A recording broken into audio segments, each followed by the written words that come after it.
Headlines आपने जानी, खबर देंगे आपको। सुप्रीम कोर्ट में फौजी अदालतों में सिविलियंस के ट्रायल से मुतालिक केस की समाअत कल तक मुलतवी कर दी गई। मजीद क्या तफसीलात हैं ये जानते हैं राजा मोहसिन एजाज से। जी राजा मोहसिन।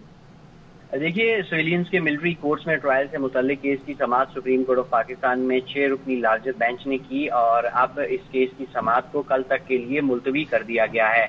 आज होने वाली समाअत के मौके पर सबसे पहले Pakistan supreme court bar association के सदर ने दलाइल दिए और उन्होंने अपने दलाइल में ये कहा कि इस तरह की कोर्ट्स के क़याम के लिए, मिलिट्री कोर्ट्स के क़याम के लिए आईनी तरमीम ज़रूरी है और आर्टिकल 175(9) के तहत सिविलियंस के फौजी अदालतों में ट्रायल के लिए अमेंडमेंट जो है उसका होना ज़रूरी है।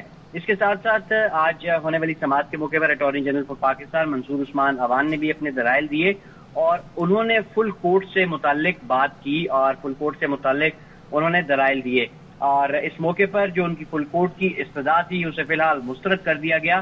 चीफ जस्टिस ने अहम रिमार्क्स दिए। उन्होंने कहा कि 3 जजेस पहले ही ये केस सुनने से माजरत कर चुके हैं। इसके साथ साथ चीफ जस्टिस ऑफ पाकिस्तान की जानिब से ये भी कहा गया कि अदालती छुट्टियां चल रही हैं, कुछ जजेस जो हैं वो छुट्टियों पर हैं, पहाड़ों पर छुट्टियां मना रहे हैं और इस ऐसे मौके पर तमाम जजेस की जो दस्तयाबी है वो आसान नहीं है, मुश्किल है, लिहाजा फुल कोर्ट का जो क़याम है वो मुमकिन नहीं है। इसके साथ साथ ये जो आज होने वाली समाअत के मौके पर जस्टिस आयशा मलिक की जानिब से भी अहम रिमार्क्स दिए गए। उन्होंने कहा कि आप जो 26 जून का हुक्मनामा है वो भी पढ़ें और वफाकी हुकूमत ने खुद बेंच के एक मेंबर पर एतराज किया। क्या अब हुकूमत फुल कोर्ट का कह सकती है? हुकूमत के कहने पर ही जो है वो एक जज जस्टिस मंसूर अली शाह बेंच से अलहदा हो गए थे। अटॉर्नी जनरल ने कहा कि इस्तदा है कि दस्तयाब जजेस पर मुश्तमिल फुल कोर्ट तश्कील दिया जाए। जस्टिस आयशा मलिक ने कहा कि फिर ये फैसला कौन करेगा कि कौन से जजेस दस्तयाब हैं? आप खुद मान रहे हैं कि बेंच की तश्कील का फैसला चीफ जस्टिस करेंगे। जस्टिस मुनीब ने कहा कि ये बेंच इस केस को सुन चुका है, आप अपनी गुजारिशात जारी रखें, काफी हद तक तो मौजूदा बेंच ये केस सुन चुका है। जस्टिस आयशा मलिक ने कहा कि क्या आप कह रहे हैं कि 17 से ज्यादा जजेस इस केस के लिए दस्तयाब हों, जो कि मुमकिन नहीं है। इस मौके पर एक ऐसा लम्हा भी आया कि जब वजारत दिफा के वकील इरफान कादिर ने अटॉर्नी जनरल को लुकमा देने की कोशिश की तो इस मौके पर ये अटॉर्नी जनरल ने इरफान कादिर को बैठने की हिदायत की।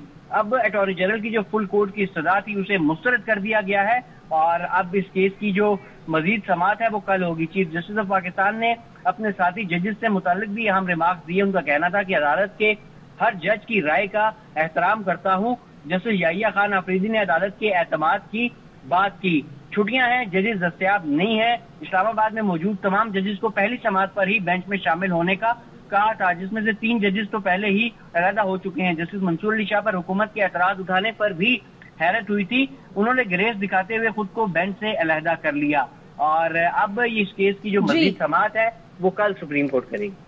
अपडेट करने के लिए शुक्रिया राजा मोहसिन एजाज।